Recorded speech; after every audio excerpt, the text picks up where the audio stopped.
All right, guys, so here it is. This is my 1985 M1009.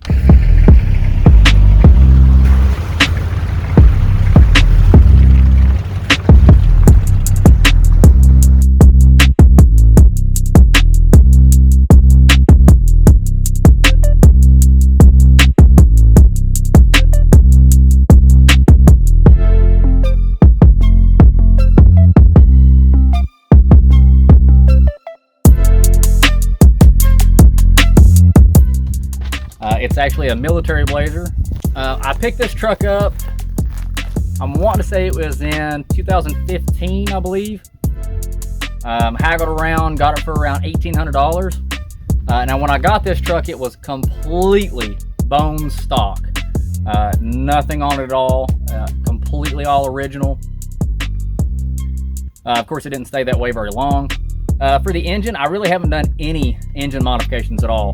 The engine is completely bone stock. The only thing I've done, I have upgraded the fuel filter to a twist-on type.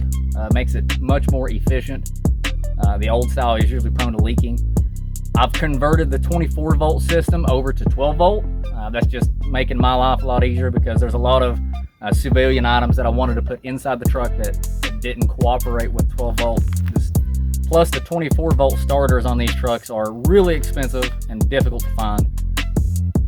The power plant is a naturally aspirated 6.2-liter diesel. I don't plan on leaving it that way for long. I'm planning on doing a 6.5 turbo conversion. It came factory with a 3-speed automatic, and as reliable as those transmissions typically tend to be, I didn't like it. I couldn't stand it. So of course I swapped it out for a 4-speed manual. The rest of the drivetrain is still stock. I haven't had a need yet to upgrade it, but that is in the makings. Wheels and tires, it's still the factory wheels. I have upgraded to a set of 33 by 1250 mud claws. The interior, I did do a little bit of modifying to the interior, but for the most part it's still relatively stock. Where this is a military vehicle, it did not come with any type of sound deadening, no carpet, no AC, did not have a radio. So I did go ahead and install my own radio using a small ammo box. Just made a custom mount for some speakers. I added some extra ammo boxes for storage inside the truck for things like my jumper cables, and also things like my winch controller, ratchet straps, anything of the sort. Now the exterior is probably what's been most aggressively customized, and it's really what catches everyone's eye on the most. The truck did come factory with a woodland camo, which is awesome. It works great. It did have a small amount of scratches and stuff in it that was getting down to the middle and was going to start rusting soon. But I had a slightly different idea that I wanted to do. The bolts, I'm sure you've seen all the bolts on the truck. Those are not for any type of real reason. They're just cosmetic. I liked the way it looked. It reminded me of our M-wraps that we had in Iraq, so I just kind of liked that. The whole truck on the outside has been coated in bed liner, and I'm planning on doing the entire interior in it as well, as soon as I get the time and money, of course. The big bumper, I know that one tends to get a lot of attention, both positive and negative, of course. I have a whole video right here that you can check out, and it's pretty much how I've made the bumper from beginning to start. But it was made all with scrap metal. I made it all myself. Pretty easy to build. Slapped the winch on it. That's a 12,000 pound winch. It's a bit of a heavy truck, so I wanted to make sure I had an overkill winch. And then of course too, like on the rear bumper, I removed the infrared lights that the truck had. The military had infrared lights in the bumper and in the grill and things. And I removed those and replaced them with some LED lights that I put on a toggle switch for my backup lights. That's also in a video you guys can go back and check out as well.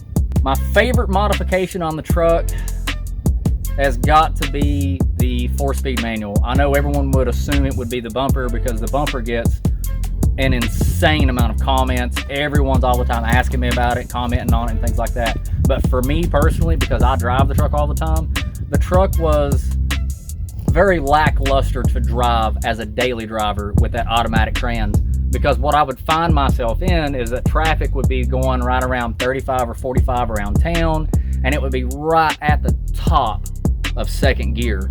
So the truck would just be screaming, and you know, unlike newer models that has electronic shift and things like that, it wouldn't just upshift. You had to reach a certain speed before it would upshift, so it was a nightmare to drive as a daily.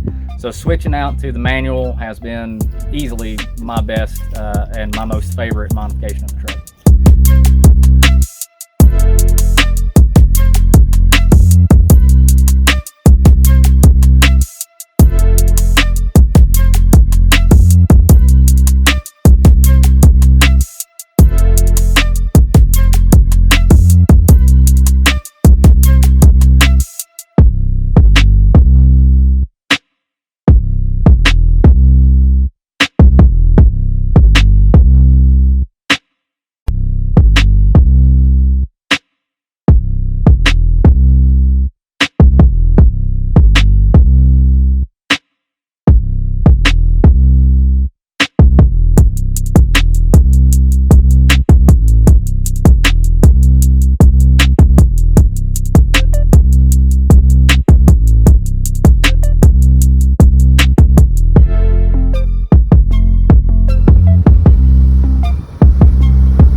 Alright guys, listen, stick around because this is a new series that I've started that's dedicated just for Project Echo here. So anytime I do any new modification, any new update, anything that's happening with it, it'll be on this particular series. So stick around and watch for any new updates, anything related to do with the truck. Also, since you guys have been so nice and stuck around for the entire video, here's some bloopers. You'll probably hear me mess up a bunch too. That's fine. Because that's always the funny parts. That's the parts I always put in the blooper reels too.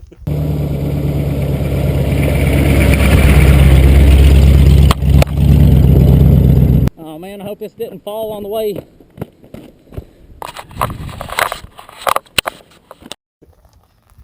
Let's see, what was I starting at? Just plus the 12-volt starters on these trucks are, no, correction. Plus the 24-volt starters on the... Oh man, did that shut off? Oh, I shut it Oh.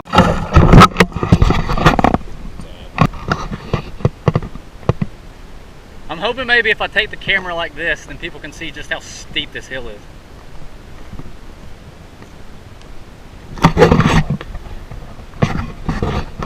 Maybe. It's so hard to tell on camera.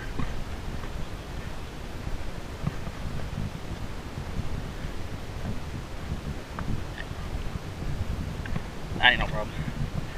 I'm a professional editor.